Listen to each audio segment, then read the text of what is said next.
verdad e historicidad. El conocimiento científico y sus fracturas. Rubén H. Pardo.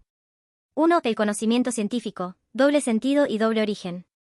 Siempre, en cualquier sociedad de cualquier época, el saber, el discurso, la teoría y en general, todo aquello que se podría considerar el ámbito de la verdad, ha cumplido una función esencial. El mundo de la vida, la esfera de la cotidianidad, así como las prácticas sociales propias de toda comunidad se ven atravesados de modo inexorable en su constitución por el conocimiento. Desde las culturas más primitivas y simples, basadas en castas o en órdenes sociales jerárquicos muy cerrados y estables, hasta nuestra actual e hipercompleja sociedad, pretendidamente democrática y global, verdad y poder han sido conceptos destinados a cruzarse, a confundirse, a transferirse uno al otro múltiples significados. Para mencionar tan solo un ejemplo, tanto el conocimiento sobre el régimen de las inundaciones del Nilo, atesorado por los sacerdotes del antiguo Egipto, como el más contemporáneo control teórico y técnico sobre los secretos de la partición del átomo han sido posesiones socialmente determinantes en sus respectivas épocas. La implicación necesaria entre saber y vida o la recién mentada entre verdad y poder es obvia. Sin embargo, esta obviedad potencia su significado en el mundo actual. ¿Por qué? Sencillamente porque en una sociedad como la actual, caracterizada por la complejidad y el riesgo, la propiedad de la información y del conocimiento se ha convertido en recurso esencial. No comprender esto o, lo que es peor, restarle importancia equivale a desconocer el horizonte mismo bajo el cual se desarrolla todo nuestro quehacer, se trate de actividades profesionales o de prácticas cotidianas. Todo aquel que lleve a cabo una actividad, sea esta teórica o práctica, requiere siempre, para un desempeño adecuado, una mínima comprensión del contexto social, desde el cual la realiza. Ahora bien, la comprensión de la realidad que nos toca vivir en este comienzo de siglo es imposible e irrealizable si no se tiene en cuenta la función y el significado que en su constitución ejerce el discurso científico. Reflexionar sobre nuestro mundo, hoy, es principalmente reflexionar sobre la ciencia y la tecnología, por lo tanto, la pregunta por la estructura del orden social actual es, en gran parte, la pregunta por la ciencia y por la técnica. Ahora bien, dado que, como ya se ha dicho, es imposible eludir la primera demanda, y dado que ésta nos transporta inmediatamente hacia un segundo interrogante, no cabe ya demorarlo o acallarlo más, ¿qué se entiende por ciencia? O, dicho en otros términos, ¿qué características posee eso que llamamos conocimiento científico? El concepto de ciencia fue un descubrimiento fundamental del espíritu griego y dio origen a nuestra cultura occidental. Así, antes de comenzar con cualquier tipo de caracterización, cabe, desde un principio, reconocerla como el alfa y omega de nuestra civilización. Sin embargo, no son los mismos los supuestos teóricos sobre los que reposa la idea actual de ciencia que los que se forjaron, por ejemplo, en la antigüedad clásica. Esta diferencia tiene su explicación en que cada época histórica posee una concepción del saber basada en los criterios que ésta supone de lo que es conocimiento en sentido estricto. Para dar solo un ejemplo, dado que este tema será tratado en el próximo punto, hoy consideramos lo científico como el modelo casi excluyente de todo saber que se precie de tal. Mas, como luego se verá, no siempre fue así, puesto que lo que nosotros entendemos actualmente por conocimiento científico tiene su origen más reciente en la modernidad. ¿En qué consiste el saber propio de la ciencia? ¿Qué características ha de tener el conocimiento científico? Obviamente, no todo conocimiento es científico. La cientificidad es una categoría que depende de ciertos requisitos que suelen centrarse en estas características. Capacidad descriptiva, explicativa y predictiva, mediante leyes. Describir es enunciar las notas distintivas de un objeto. Sin embargo, una mera recolección de datos o una descripción de hechos, por más detallada que sea, no constituye por sí misma conocimiento científico. La ciencia es un saber que busca leyes mediante las cuales poder describir y explicar la realidad. Por ello, si se trata de ciencia, se debe encontrar y formular relaciones constantes entre los fenómenos, y son justamente las leyes las proposiciones universales que expresan esas conexiones regulares que permiten, por un lado, explicar y, por el otro, predecir hechos particulares. La ciencia es, así, esencialmente explicativa, y explicar no será otra cosa que dar cuenta de hechos mediante leyes, subsumir lo particular en lo general, a los fines de lograr, mediante ese saber, un control tal sobre el fenómeno que nos permita predecirlo, vale decir, dominarlo. Carácter crítico o criticidad. Además de ser un conocimiento legalista, es decir, que busca explicar y predecir fenómenos mediante leyes, la ciencia es, sobre todo, un saber crítico. ¿Qué significa aquí, crítico? Este rasgo esencial al que nos estamos refiriendo alude a su carácter problemático y cuestionador. El pensamiento científico es, básicamente y por sobre todas las cosas, un pensar interrogante y, por ello, su tarea más propia es la del preguntar. La ciencia o, mejor aún, la tarea de la ciencia, presupone una primacía de la pregunta, una apertura del hombre a lo no sabido, una racionalidad estructurada en forma de una lógica de pregunta-respuesta. Ahora bien, si ciencia como veníamos diciendo, supone pregunta o cuestionamiento, y estos, la existencia de algún problema o de al menos algo cuestionable, es posible concluir, entonces, que la actitud propia del que hace ciencia es la actitud crítica. Esto es, la de aquel que antepone la duda, el examen, el preguntar crítico, al dogma, a la doctrina incuestionable. Por lo tanto, nada más lejos del quehacer científico que la dogmática, dado que ésta se caracteriza por sustraer su principio, dogma, a todo posible pensar cuestionante. Por ello, los griegos consideraban la opinión, doxa, como el principal obstáculo para el desarrollo del saber, episteme. Es justamente el poder de la opinión el que reprime el preguntar, al ocultar, en virtud de su tendencia expansionista, el reconocimiento de que en realidad no se sabe. Saber fundamentado, lógica y empíricamente. En estrecha relación con lo anterior, puede agregarse ahora que la ciencia requiere siempre, para ser considerada tal, la fundamentación de sus afirmaciones. Y si bien, tal como luego se explicará, esta es una condición que recorre la historia toda del conocimiento científico, en la actualidad debe especificarse que justificar o fundamentar en ciencia supone una referencia a dos dimensiones, una lógica y otra empírica. La primera está relacionada con la coherencia entre las proposiciones que conforman la teoría, de acuerdo con las reglas de la lógica, mientras que la segunda se agrega a la anterior para las ciencias que estudian los hechos, ciencias fácticas, e implica la necesidad de justificar sus enunciados mediante contrastación empírica, esto es, a través de una confrontación con la experiencia. Carácter metódico. A nuestra actual comprensión de lo que es la ciencia, en tanto paradigma de verdadero conocimiento, le es inherente, tal como queda prefigurado ya en el punto anterior, la centralidad del concepto de método.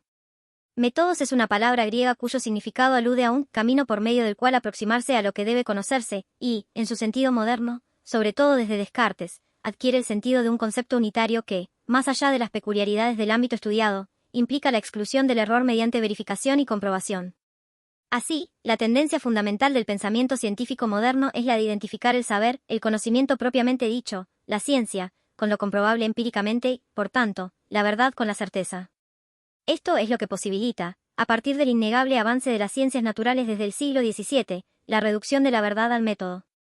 Así, un cuerpo de conocimientos, para que hoy sea considerado como científico, debe seguir, necesariamente, cierto procedimiento, ciertos pasos. Si una investigación, cualquiera que ésta sea, omite o elude alguno de ellos, los cuales son establecidos por la comunidad científica, pierde inmediatamente su pretensión de cientificidad. Sistematicidad. Otra característica no menos importante está referida a la sistematicidad del conocimiento científico, es decir, a que éste es un cuerpo de proposiciones relacionadas entre sí lógicamente. Se denomina sistema a un conjunto ordenado de elementos, y, por lo tanto, el carácter sistemático de la ciencia alude a una unidad armónica, consistente, no contradictoria del saber, en virtud de la cual nuevos conocimientos se integran a los ya establecidos. Comunicable mediante un lenguaje preciso. Ya se hizo mención de la necesidad de fundamentación como requisito esencial de todo saber que se pretenda científico. La ciencia formula constantemente enunciados que deben responder a esta demanda, vale decir, hipótesis que deben cumplir con requisitos lógicos y empírico-metodológicos. Sin embargo, muy a menudo, tanto en ciencia como también en la vida cotidiana, es necesario, además, formular enunciados precisos. Por ejemplo, no alcanza solo con decir en la década del 90 hectáreas ha aumentado la desocupación, o el cigarrillo hace mal a la salud. Es necesario complementar esos enunciados con otros más precisos, en qué medida ha aumentado la desocupación, o a qué órganos y cómo el cigarrillo afecta la vida del hombre. Si bien siempre la ciencia ha aspirado a la precisión, en la actualidad, época de vertiginosos desarrollos tecnológicos, de hiperinformación y de racionalización de todos los aspectos de la vida, tal aspiración se ha transformado en requisito indispensable, la medida, la exactitud en la formulación de relaciones entre los fenómenos estudiados y la posibilidad de expresión de ese saber en un lenguaje preciso son componentes ineludibles de todo conocimiento que se precie de ser científico. Así, podría decirse que la ciencia tiende naturalmente, en la medida en que aspira a eliminar la ambigüedad y la vaguedad, a la búsqueda de un lenguaje unívoco, esto es, aspira a la posibilidad de crear un lenguaje ideal que elimine toda equivocidad, que sea plenamente exacto, que tenga un único sentido posible. Aunque hay que aclarar que ese ideal no puede ser efectivamente realizado más allá de los límites de un lenguaje formal, como el de la lógica y el de la matemática. Pretensión de objetividad. Finalmente, suele afirmarse que el conocimiento científico es, o pretende ser, objetivo. Por objetividad debe entenderse la capacidad del sujeto de elevarse por sobre todo condicionamiento histórico y subjetivo y de tomar la distancia suficiente respecto del objeto a conocer, como para adoptar el punto de vista de un observador neutral. Ser objetivo significará, pues, evitar, en el conocimiento mismo, toda influencia derivada del que conoce y, por lo tanto, implica la absoluta prescindibilidad del sujeto en el proceso cognoscitivo mismo. Desde ya, en torno de este concepto se erigen las discusiones más profundas en cuanto a su posibilidad y aún en cuanto a su sentido. Pero de esta cuestión cabrá ocuparse más adelante, cuando, desde Friedrich Nietzsche, se plantee la crítica del pensamiento moderno y el redescubrimiento de la historicidad. Por ello, por ahora, deberemos conformarnos con sostener que el conocimiento científico es un saber que aspira a la objetividad.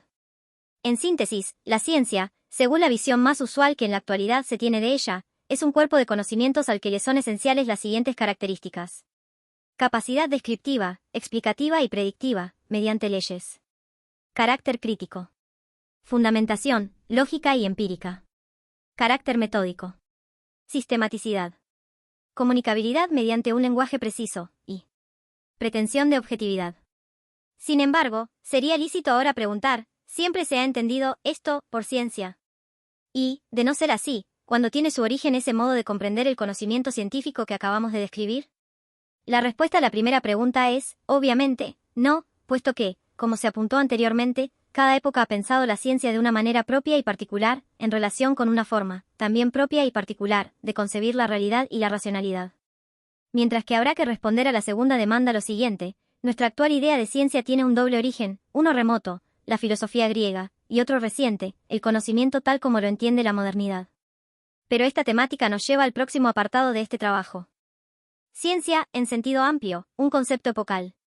Ha quedado suficientemente aclarado ya lo que, hoy, entendemos por ciencia, a saber, un tipo de conocimiento que debe cumplir con ciertos requisitos, capacidad descriptiva, explicativa y predictiva mediante leyes, carácter crítico, fundamentación lógica y empírica, carácter metódico, sistematicidad, comunicabilidad mediante un lenguaje preciso y pretensión de objetividad. Ahora bien, vamos a denominar a esto el sentido acotado o restringido de ciencia, dado que la cientificidad se reduce a su significado moderno, vale decir, supone restringir el alcance del adjetivo, científico, a aquello que efectivamente nuestra época todavía considera como tal. Así, siguiendo este criterio, no sería lícito, en términos estrictos, conceder a las ideas antiguas, como las que componen la física de Aristóteles o de Ptolomeo, el atributo de la cientificidad, pues, medidas desde los parámetros epistemológicos y metodológicos actuales, podrían ser consideradas más como productos de la fantasía y de la dogmática que como resultado de una actividad plenamente científica. Sin embargo, el término ciencia alberga también un sentido más amplio, de mayor extensión. Es el que nos permite hablar, por ejemplo, de ciencia antigua o de ciencia medieval. Se trata, en este caso, del saber que una época considera sólido. Vale decir, ¿qué ciencia? Es una pregunta cuya respuesta varía históricamente, porque la comunidad científica de cada época, de acuerdo con las prácticas sociales y con el modo como esa comunidad comprende la realidad, forja un sentido determinado de ciencia. Como se ha dicho anteriormente, no siempre se concibió el conocimiento científico tal como hoy lo pensamos. Si a un griego del siglo V a.C. le explicáramos a qué denominamos hoy ciencia, seguramente no lo identificaría con el término episteme, palabra que suele ser traducida por ciencia. Más bien diría, eso en todo caso es saber empírico, conocimiento técnico, pero no ciencia, episteme. Es por ello que, desde este sentido amplio e histórico de ciencia, puede hablarse de tres grandes modelos epocales o paradigmas, en cuanto al modo de comprender el conocimiento científico, en tanto saber sólidamente fundamentado. Un paradigma premoderno, que abarca la antigüedad y la Edad Media, desde el siglo VI a.C. hasta el siglo XV. Un paradigma moderno, surgido a partir de la revolución científica de los siglos XVI y XVII y que se extiende hasta la primera mitad del siglo XX, y un paradigma actual, por algunos llamado posmoderno, por otros tardomoderno, que se constituye fundamentalmente en este último siglo, el XX, y que, si bien no difiere totalmente del de la modernidad, guarda respecto de él muchas e importantes diferencias. Comprender cabalmente el significado de tal distinción y las diferencias esenciales de estas perspectivas históricas, en cuanto a la concepción científica del mundo, es de suma importancia y constituye uno de los objetivos fundamentales de este libro. Y si bien tal cometido quizás solo pueda ser alcanzado al cabo de la lectura total del mismo, resulta pertinente comenzar aquí a esbozar algunos de los rasgos más propios y significativos de esos tres grandes modelos epocales de ciencia. Paradigma premoderno. Dentro de lo que aquí se denomina premodernidad, se encuentran dos periodos bien diferenciables pero que, en sus fundamentos, comparten ciertas características, a saber, la antigüedad clásica, centrada sobre todo en el pensamiento griego de los siglos VI al IV a.C., y la Edad Media, siglos VI al XV. Del primero de ellos, el mundo griego, cabe decir, antes que nada, que es fundacional, vale decir, que da origen, que funda la cultura occidental y da inicio al proyecto racionalista, y luego ilustrado, que recorre las venas de toda nuestra tradición. y que llega de algún modo, incluso, hasta nuestros días. Aquí el concepto clave es el de logos.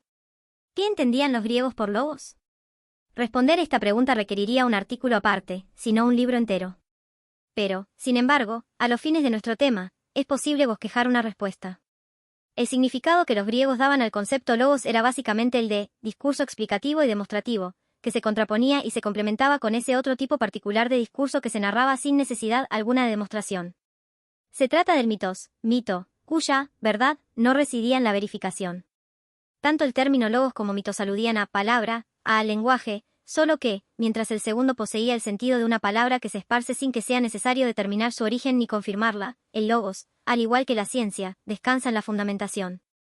Así, en esta contraposición entre mito y logos, propia de la antigüedad clásica, podemos encontrar la primera manifestación del concepto de ciencia. El saber científico pertenece al logos, en tanto es, esencialmente, discurso demostrativo, racionalidad fundada en principios lógicos, y, tal como se afirmó antes, en ella reside también el que quizás sea el gesto más propio y originario de nuestra cultura, la exaltación de una forma de lenguaje y de racionalidad, la científica, sobre la base de la creencia en la plena racionalidad de la realidad. Pero existe aún otra oposición a partir de la cual es posible rastrear con mayor precisión el origen remoto de nuestro actual concepto de ciencia. Es la que tiene lugar entre doxa y episteme. Esta no es otra que la diferenciación entre la mera opinión y el saber científico. Doxa, opinión. Es un saber no fundamentado. Se obtiene espontáneamente. Es asistemático. Se mueve en el ámbito de la verosimilitud. Es acrítico. Episteme, saber. Es un saber fundamentado. Requiere esfuerzo y reflexión. Es sistemático. Pretende instalarse en la verdad. Es crítico. En consecuencia, en el ámbito del logo los griegos distinguían entre el saber cotidiano y vulgar, un saber no solo no fundamentado sino que tiende a evitar su examen, vale decir, acrítico, y el saber de la ciencia, como conocimiento fundamentado y crítico. El término episteme, de acuerdo con el concepto antiguo del saber, refiere a la pura racionalidad, y es por eso que en ella se incluye también la filosofía. Frente a este modo de comprender la realidad y el conocimiento, centrado en los conceptos de logos y de episteme, el mundo de la Edad Media aporta a nuestra tradición, básicamente, todo lo derivado de la concepción cristiana de la vida. Por ejemplo, la subordinación de la razón a la fe. O lo que es aún más importante, la comprensión del mundo en términos de un orden divino. De este modo, la prioridad dada al sentimiento religioso y a la fe por sobre las evidencias de la racionalidad lógica y epistémica se funda no tanto en un rapto de oscurantismo o de irracionalidad, sino más bien en que el orden a partir del cual es leída o interpretada la realidad es esencialmente divino y no racional. Vale decir, si se parte del supuesto o del a priori de una naturaleza cuyo sentido eminente es el de ser, huella o signo de Dios, y de la idea de un universo ordenado jerárquicamente en clave teológica, es absolutamente entendible que se antepongan las exigencias de la fe a los reclamos de la razón. Sin embargo, en la base de todas estas diferencias entre la concepción griega y la cristiano medieval existe un suelo común, un conjunto de características compartidas, que son las que hacen posible y pertinente hablar, enlazando a ambas, de un paradigma premoderno. ¿Por qué?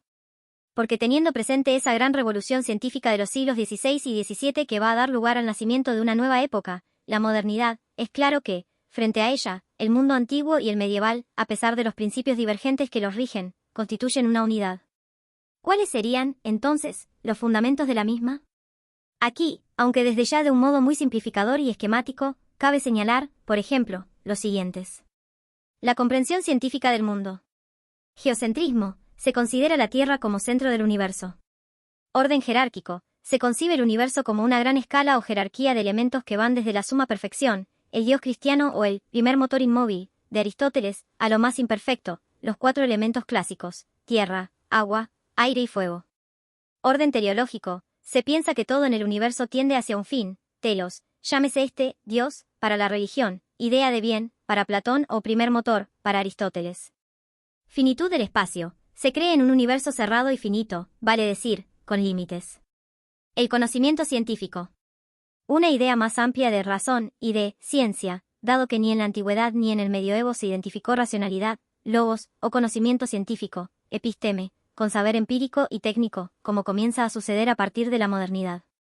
La ciencia como un saber referido exclusivamente a, y fundado en, la experiencia, tal como hoy lo sostenemos, es un invento moderno. Del principio general anterior se puede derivar el siguiente: el saber empírico se tenía por conocimiento estricto, pero no supremo. Esto quiere decir que, tanto para los antiguos como para los medievales, si bien ese tipo de conocimiento, que nosotros hoy llamamos ciencia y que ellos hubiesen llamado saber empírico o técnica, era considerado episteme, no representaba el conocimiento superior, puesto que, justamente por su carácter empírico, siempre se lo consideró inferior respecto de otros saberes. Para los griegos la filosofía primera o metafísica estaba por encima del conocimiento sensible o empírico, y ni que hablar de la sofía o sabiduría. En síntesis, lo que aquí denominamos paradigma premoderno de ciencia, se sustenta en una comprensión del mundo muy difícil de entender para nosotros. Dado que, como se dijo al comienzo del capítulo, nuestra idea actual de lo científico tiene su origen más reciente en la modernidad. Paradigma moderno. Frente al mundo premoderno, que se acaba de describir en sus aspectos más básicos y generales, la modernidad constituye un lento pero inexorable proceso de desacralización o secularización. En primer lugar, se comienza a producir una constante y cada vez más compleja separación de esferas o ámbitos dentro de la cultura y de la sociedad. La más importante de ellas es la acontecida entre el orden de lo religioso eclesiástico y el de lo profano mundano. Dicho en otros términos, una de las diferenciaciones fundantes de lo moderno es la que se da, desde un punto de vista institucional, entre la Iglesia y el Estado y, desde una óptica cultural, entre la religión y la ciencia. En segundo lugar, la modernidad entendida como proceso de secularización alude a un giro profundo y esencial del pensamiento, el que va del teocentrismo medieval, preocupado por lo sagrado, a la centralidad de los problemas práctico-mundanos, vale decir, seculares. Concretamente, el núcleo de orientación de la cultura moderna ya no será lo divino sino más bien la resolución de aquellos problemas práctico-teóricos originados por los cambios sociales que tuvieron lugar a partir de la aparición de la burguesía. Vale decir, se trata de un giro de lo teológico a lo mundano, de lo sagrado a lo profano, del tiempo de lo divino, no susceptible de medición alguna, dado que es la eternidad, al tiempo del mundo, medible y divisible en siglos o sécula. Ahora bien, a pesar de no ser este el lugar donde se tratará la temática referida a los fundamentos filosóficos de la modernidad, que será desarrollada en el próximo apartado, cabe sin embargo formular ya la siguiente pregunta: ¿cómo caracterizar ese largo y continuo proceso de secularización que llega de algún modo hasta nuestros días? ¿Cuáles son las características de lo moderno? La esencia de la modernidad está dada por el ideal de una racionalidad plena. Esto implica o conlleva las siguientes creencias. 1. El mundo posee un orden racional matemático. Galileo dice que la naturaleza está escrita en caracteres matemáticos, y esa ha de ser su clave interpretativa acerca de la realidad. Los comienzos de la modernidad constituyen un verdadero renacimiento del espíritu de la antigüedad clásica respecto de la Edad Media que, como se explicó anteriormente, arraigaba su interpretación del mundo en el suelo de lo teológico. 2. Dado este punto de partida, la comprensión del orden natural a partir de un a priori racional matemático, lo moderno, se caracteriza también por el surgimiento de una confianza absoluta en el poder de la razón, tanto en su poder cognoscitivo como práctico.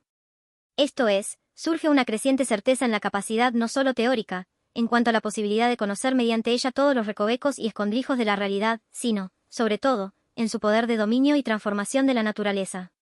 Así, la razón moderna es, en sus inicios, determinación de los primeros principios que rigen el mundo, dicta fines y valores, luego, deviene mero cálculo de medios, para alcanzar un fin dado, y, en su última transformación, se reduce a control práctico o manipulación, vale decir, técnica.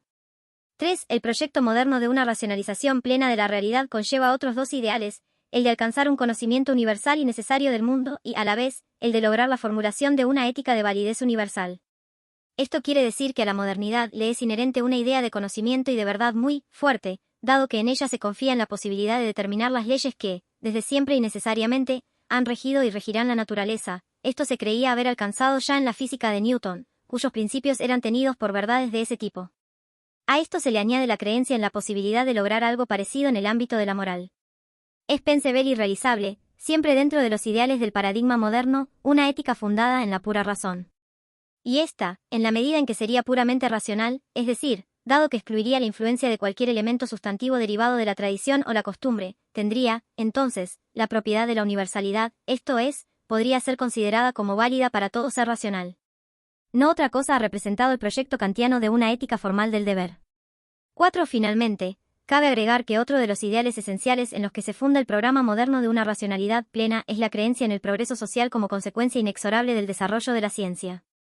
Esto supone que, por un lado, el progresivo despliegue y avance del conocimiento científico se traslada a toda la sociedad, dando lugar a un orden social mejor y más justo.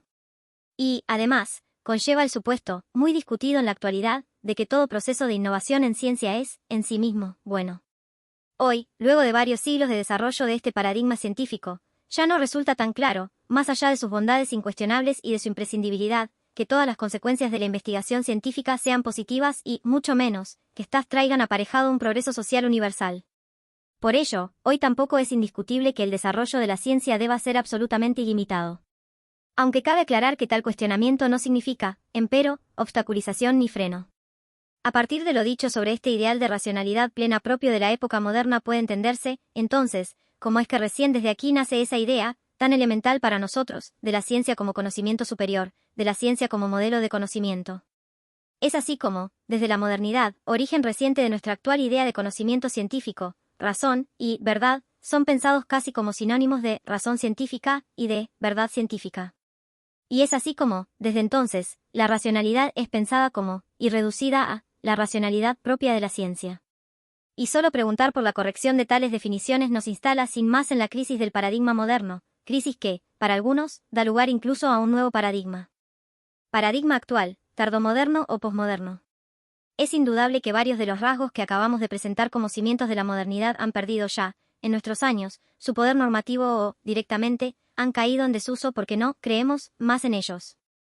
Sin embargo, no resulta tan claro que esto nos dé derecho a hablar de un nuevo paradigma o de una nueva época. Estamos realmente viviendo una era que se ubica más allá de la modernidad. Esta puede considerarse verdaderamente como una etapa cerrada, consumada, o, en realidad, desde la segunda mitad del siglo XX, aproximadamente, estamos transitando no por un nuevo paradigma sino más bien por un pliegue de la modernidad misma.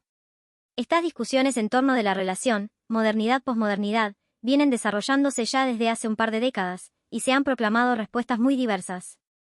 Y no es este capítulo, desde ya, el lugar para explicarlas, ni mucho menos evaluarlas. Sin embargo, sí es pertinente decir que considero que no hay que interpretar el pos del concepto de posmodernidad como el señalamiento de un tiempo superador de lo moderno, sino como la indicación de una crisis y la apertura de un tiempo que, más allá de si está dentro o fuera de la modernidad, mantiene una estrecha relación con ella. Por ello, tal vez, sea más apropiada, a los fines de evitar estas ambigüedades, la utilización de la expresión modernidad tardía, dado que en ella queda suficientemente explícita la relación de copertenencia entre una y otra. Pero, ¿qué se quiere decir cuando se habla de posmodernidad o de modernidad tardía? En principio, cabe señalar que, si hemos de comprender la modernidad como un proceso de secularización, cuyos perfiles más significativos la erigieron en un ambicioso proyecto de racionalidad plena, ahora debemos ver en esta mencionada posmodernidad o modernidad tardía un proceso de fragmentación del sentido que se despliega en los siguientes puntos. 1. Caída de los ideales de conocimiento de la modernidad. En nuestra cultura actual, en tanto, posmoderna, se cuestiona o directamente se rechaza la idea de verdad sostenida por la filosofía moderna. Se dice, no hay verdades universales, necesarias ni definitivas, sino más bien verdades provisorias y contingentes, o, lo que es lo mismo, el sentido, en tanto sentido lingüístico, nunca es totalmente unívoco sino que conlleva inexorablemente cierta equivocidad, de lo cual se deduce que toda comprensión de la realidad comporta cierta dimensión de interpretación, de perspectiva.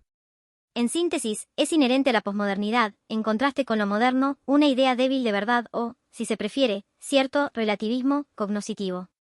2. Crítica y rechazo de los ideales éticos y del progreso social inherentes a la modernidad.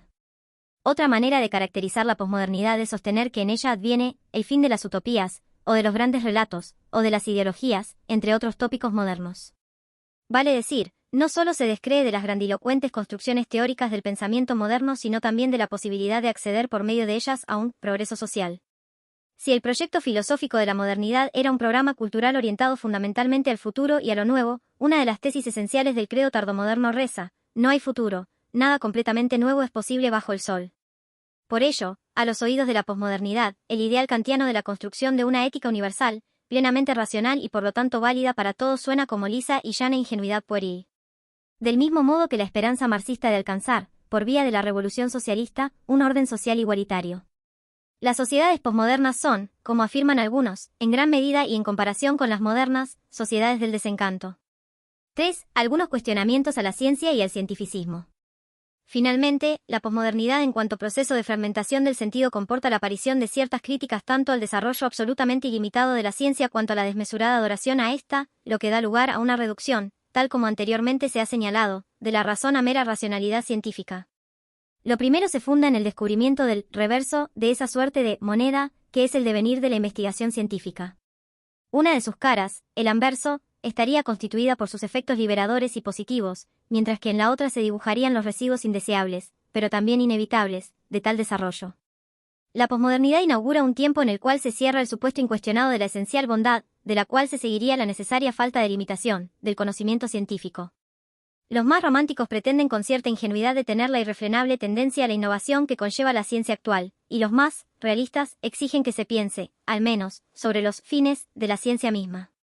Es decir, que se tenga en cuenta que el desarrollo de la investigación científica no debería ser considerado un fin en sí mismo, sino un bien cuyo valor principal ha de ser medido sobre la base de criterios de impacto social.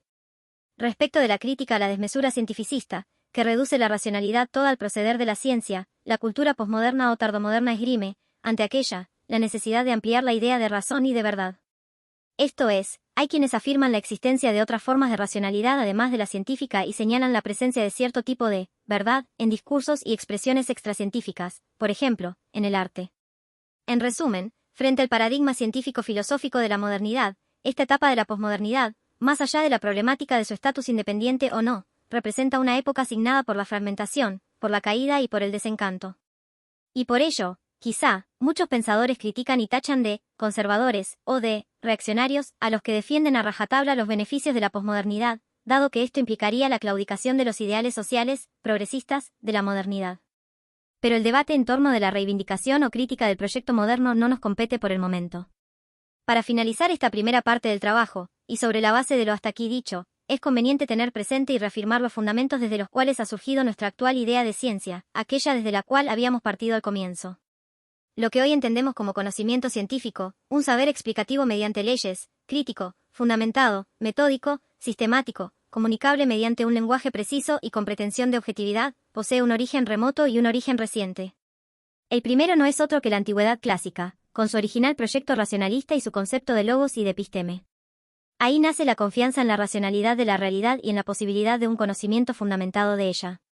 El segundo está constituido por la modernidad, porque en esta comienza a tener lugar la identificación entre ciencia o episteme y conocimiento empírico, lo que deriva luego en la conversión de la ciencia en técnica. Desde entonces ya no es posible pensar la ciencia si no es en relación con la técnica. Vale decir, la ciencia actual es, esencialmente, tecnología. Y, finalmente, nuestra actual idea de ciencia debe a la modernidad la asimilación de la racionalidad a razón matemática, esto es, la conversión del logos griego en ratio calculante. Por todo ello, la exposición del siguiente punto, a saber, la clasificación tradicional de las ciencias y el tratamiento de la idea de verdad en relación con la historia, requerirá un rodeo previo, el que deberemos dar por la explicitación de los fundamentos filosóficos de la modernidad. 2. El proyecto filosófico de la modernidad, razón, verdad y objetividad. 2.1. Los fundamentos filosóficos de la ciencia moderna. Desde los últimos siglos de la Edad Media, momento en el que comienza a resultar insostenible toda posible conciliación entre una verdad de fe y una verdad de razón, se inicia un largo pero firme proceso de secularización a través del cual se constituye la ciencia moderna. Es el proyecto de la modernidad, esbozado ya por Galileo y Descartes, consumado por la ciencia de Newton y la filosofía de Kant, y representado socialmente por ese ascenso de la burguesía que da lugar luego a la Revolución Francesa.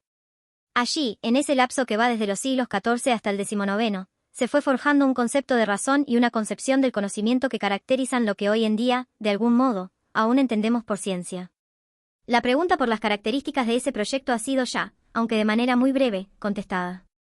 Así, se dijo que lo moderno se funda en un programa de racionalización plena de la realidad, tanto en lo que hace a la realidad natural como a la social. También se ha explicado, quizá muy esquemáticamente, el despliegue de ese programa en una serie de creencias esenciales a la misma, orden racional matemático de la naturaleza, confianza absoluta en el poder de la razón, ideal de una ética y de un conocimiento universal y necesario y esperanza de progreso social como consecuencia del desarrollo científico. Sin embargo, no hemos dicho nada todavía acerca de los supuestos sobre los cuales se ha erigido el pensamiento científico moderno, vale decir, no hemos sacado a luz aún sus cimientos, el suelo en el que echa raíces ese ambicioso proceso de desacralización y sistematización racional del mundo. Por ello cabe ahora preguntar, ¿cuáles son los fundamentos filosóficos de la ciencia moderna? Responder este interrogante será ahora la tarea, para poder mostrar luego la clasificación de las ciencias que tiene lugar durante el apogeo de tal paradigma, y, finalmente, señalar y describir su ocaso. ¿Cuál es la característica fundamental de la ciencia moderna, aquella que la diferencia claramente de la concepción científica medieval? No la encontraremos, como suele pensarse, ni en su carácter experimental ni en la prioridad otorgada a los hechos, ni tampoco en la utilización del número y la medida. ¿O es que acaso hemos de pensar que los medievales eran tan necios y estúpidos como para no recurrir a la experiencia, no observar los hechos ni intentar la medición exacta? Es cierto que quizá hoy, y desde la modernidad, estos tres elementos ocupan un lugar de mayor privilegio en la ciencia del que ocupaban por aquellos siglos. Pero entonces no encontraremos ni en lo fáctico como punto de partida, ni en la experimentación, ni en el uso de los números, la llave que nos abra la comprensión de la ciencia moderna. Para lograrlo, habría que repreguntar en qué se funda la prioridad moderna dada a los hechos, a la observación experimental y a la medición. En tal caso, la respuesta sería que la esencia del proyecto científico de la modernidad se encuentra en el a priori matemático de su comprensión de la realidad. ¿Qué quiere decir esto? Básicamente que aquello que fundamenta y dota de significado las características aludidas es que la ciencia moderna se funda en una precomprensión del sentido de la realidad en términos de aquello que puede ser calculado y medido. Lo real será lo calculable. Por esto, bajo el paradigma científico de la modernidad adquieren mucha más relevancia, respecto del medioevo, las matemáticas. La importancia de ellas se explica por el hecho de que lo matemático es la clave de lectura de la naturaleza. Si el orden del universo es racional matemático, se requerirá, necesariamente, de las matemáticas para su comprensión. Vale decir, la necesidad de la medida y de las matemáticas se funda en lo matemático de la ciencia moderna, y no al revés. Esta predeterminación conceptual de la realidad como aquello que puede ser calculado y medido, es la que está en la base de la conocida afirmación galileana: la naturaleza está escrita en caracteres matemáticos, constituye asimismo el supuesto nuclear, lo no dicho, que hace posible la primera formulación de lo que luego será el principio de inercia. Este romperá de manera decisiva con la física de Aristóteles. En síntesis, el carácter empírico de la ciencia moderna solo puede ser entendido a partir de un a priori, el de lo matemático, en tanto suelo en el que arraiga y crece el proyecto de conocimiento y de razón de la modernidad toda. Ahora bien, esa precomprensión de lo real en sentido matemático conlleva tanto una forma de relación con la naturaleza como una idea de razón y de hombre. Estos serían algo así como los elementos complementarios de ese fundamento que estamos indagando. En primer lugar, entonces, hay que agregar que a la ciencia moderna le es inherente una consideración de la naturaleza al modo de un objeto de cálculo. La physis de la que hablaban los griegos, el mundo en tanto, creación, propia de los medievales, se convierten ahora en objectum. Esto es, en algo, puesto o arrojado allí, para un subjectum, el hombre, cuya función será la de calcularla, para luego disponer de ella y mediante control y manipulación transformarla en recurso, en material disponible. Así, el proyecto moderno de una racionalización total de la realidad deviene en un programa de dominio tecnológico. En segundo término, y tal como acaba de sugerirse, esto comporta, además, la conversión del hombre en sujeto de tal proceso y de la naturaleza en objeto. Este es el esquema, la estructura del conocimiento. ¿Qué significa, concretamente, esto? ¿Qué es el supuesto de la objetividad? Vale decir, el de la distancia entre sujeto y objeto, el que sostiene la ambición de racionalidad plena que se expresa en la modernidad.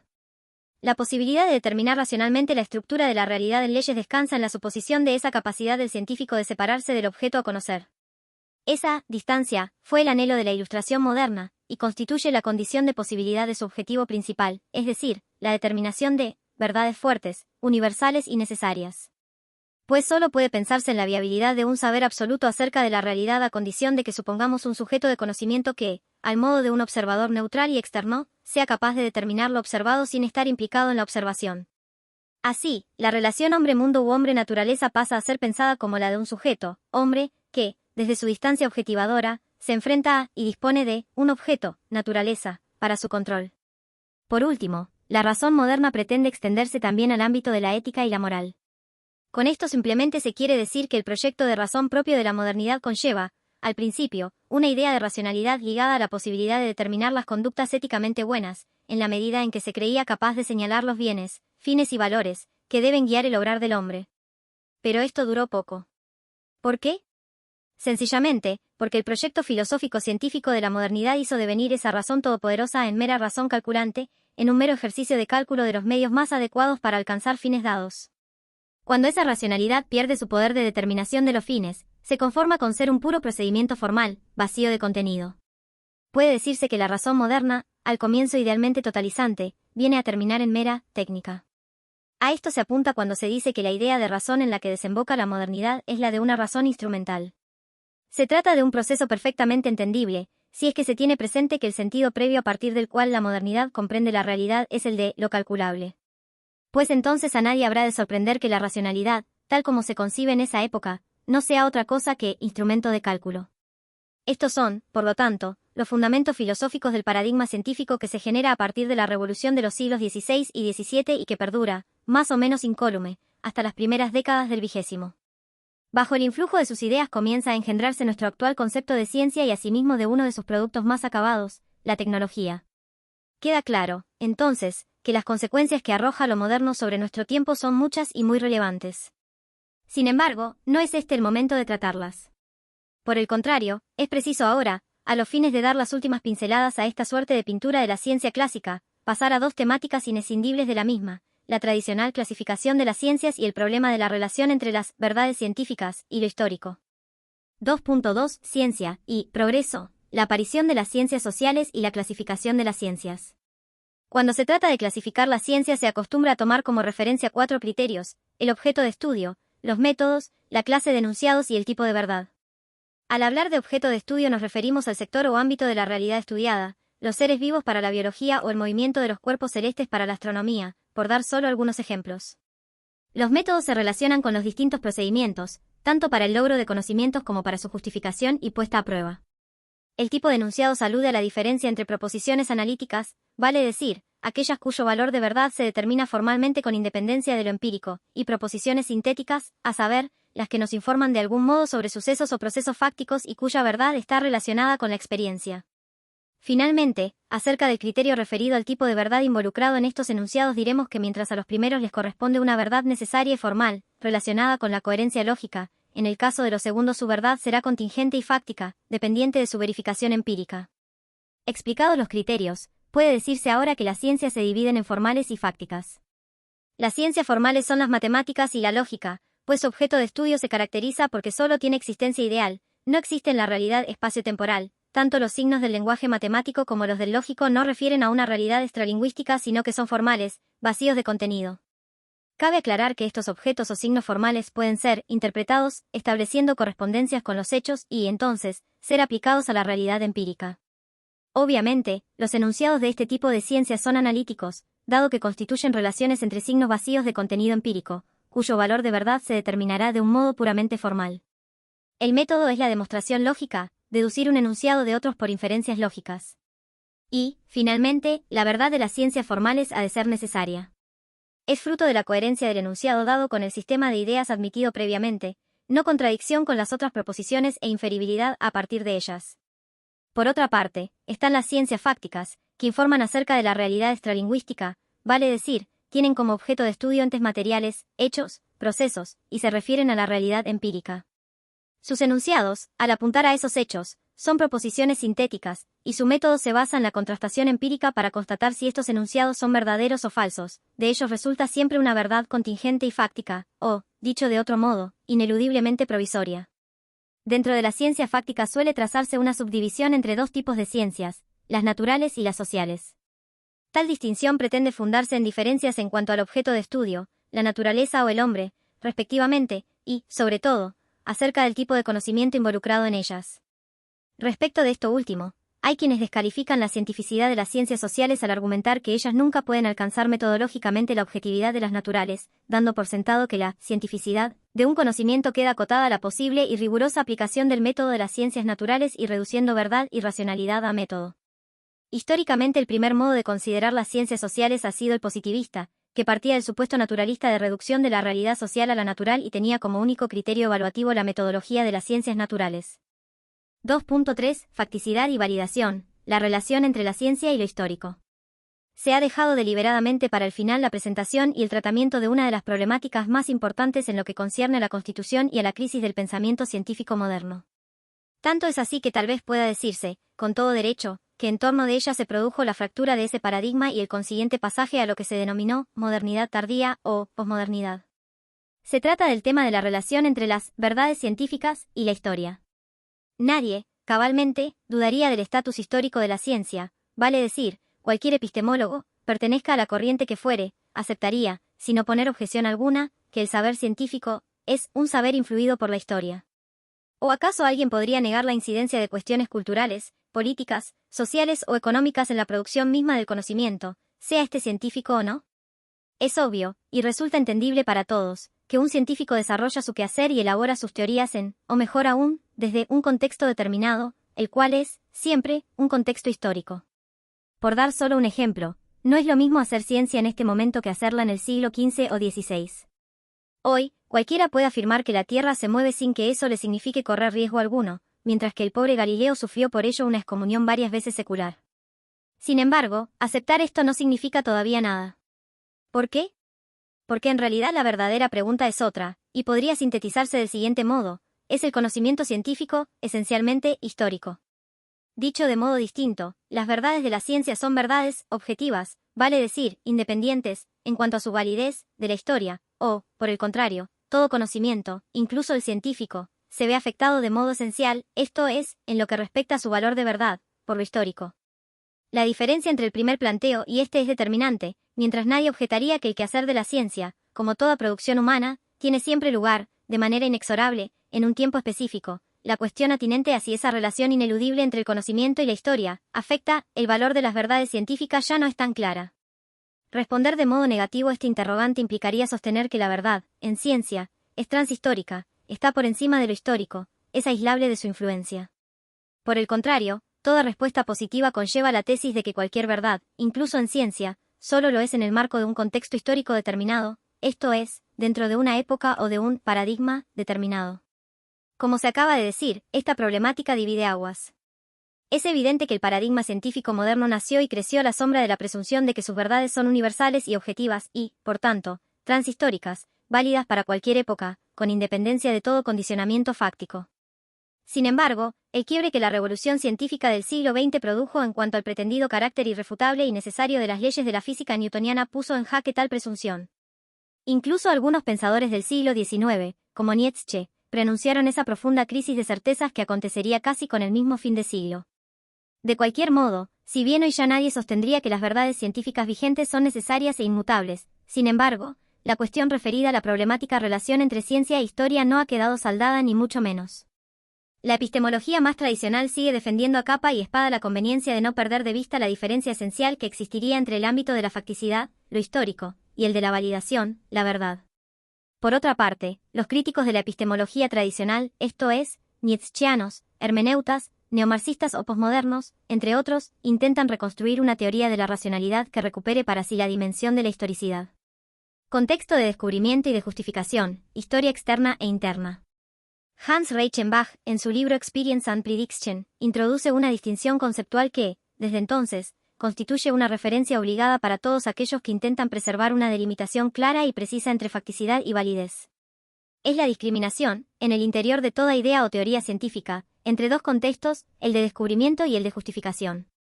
En el primero importa el hallazgo, la producción, sea de una hipótesis o de una teoría, corresponde, por tanto, al ámbito de la génesis histórica. Aquí entran en juego todas las circunstancias sociales, políticas o económicas que influyen o determinan la aparición o gestación de un descubrimiento. Así, a la pregunta por el contexto de descubrimiento de una teoría sociopolítica como el marxismo, por dar solo un ejemplo, deberá atender, entre otras cosas, a la importancia de la revolución industrial, de la misma manera que el investigador que examine el contexto de descubrimiento de la teoría heliocéntrica de Galileo lo hará, a su vez, con los hechos sociales que precipitaron por aquel entonces el desmoronamiento del orden medieval y la aparición de los primeros destellos del mundo moderno. En contraste con este existiría otro contexto que no tendría que ver con lo histórico, sino con todos aquellos elementos que atañen a la validación de una teoría. Aquí se abordan las cuestiones atinentes a la estructura lógica de las teorías y su posterior puesta a prueba. Es el contexto de justificación. En el contexto de justificación interesa lo concerniente a la verdad, a la corrección de la hipótesis o idea de que se trate. De él queda decididamente excluido todo elemento externo que haga al afuera de la ciencia, vale decir, a lo histórico. Es por ello que otro par de conceptos, mediante el cual se intenta también construir defensas para que no se mezclen las cuestiones de validez con la facticidad, es el de historia interna e historia externa. Fue otro epistemólogo, Imre Lakatos, quien se refirió a esta temática proponiendo la existencia de dos historias de la ciencia. La externa narra el desarrollo de las ideas científicas en relación con las prácticas sociales que las hicieron posibles, mientras la interna hace abstracción de la incidencia de lo social y relata simplemente el despliegue de la lógica misma de las ideas científicas. Así, mientras la historia interna sería una suerte de reconstrucción puramente racional de la ciencia, y por ello se vincula con lo que anteriormente se denominó contexto de justificación, la otra, la externa, daría cuenta del acontecer científico en relación con los avatares del contexto de descubrimiento. Facticidad, es decir, historicidad, por un lado, validación, o sea verdad, por otro. Esta jugada, la de salvaguardar la pureza objetiva de las verdades científicas del influjo de lo histórico, delimitando dos ámbitos de pertenencia absolutamente separables, si bien es muy cuestionable, sigue dando aún hoy sus frutos. Quiero decir, todavía genera adhesiones y perdura su utilización por parte de aquellos que, en nombre de la defensa del espíritu de la ciencia y de la lucha contra el relativismo irracionalista, pretenden salvaguardar la neutralidad y la objetividad del saber científico. Desde ya claro que este capítulo no se propone discutir, ni siquiera objetar, la importancia fundamental que posee en la actualidad el conocimiento científico. Tampoco se sugiere aquí, lejos estoy de ello, que todo sea reducible a una especie de fácil y cómodo relativismo que afirme, toda interpretación es igual a otra, o todo es relativo, todo es posible. Al contrario.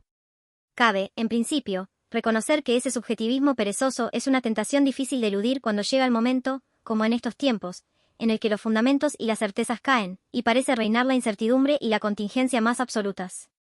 Sin embargo, seguir sosteniendo que las verdades científicas conforman un ámbito tajantemente distinguible y aislable de la realidad histórica, social y política sobre cuyo suelo se erigen constituye una posición tan pueril y criticable como la anterior.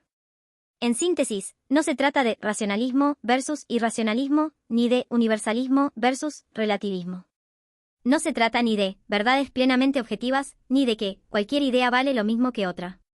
En todo caso, partir del reconocimiento del carácter interpretativo y por ende, histórico de la racionalidad no soluciona totalmente las cosas. Aunque es ya un paso. Es el que intenta dar Nietzsche, quien desde las postrimerías del siglo XIX, por un lado, anuncia el arribo de una época de crisis para las certidumbres modernas y, por otro, da el puntapié inicial de un proceso de redescubrimiento de la historicidad y de ampliación de la idea de razón, que llega y se extiende hasta nuestros días. A través de su pensamiento se abordará, en otro capítulo, una crítica de la modernidad, tanto en lo que respecta a sus ideales de conocimiento como en lo relativo a su proyecto de razón y de ciencia.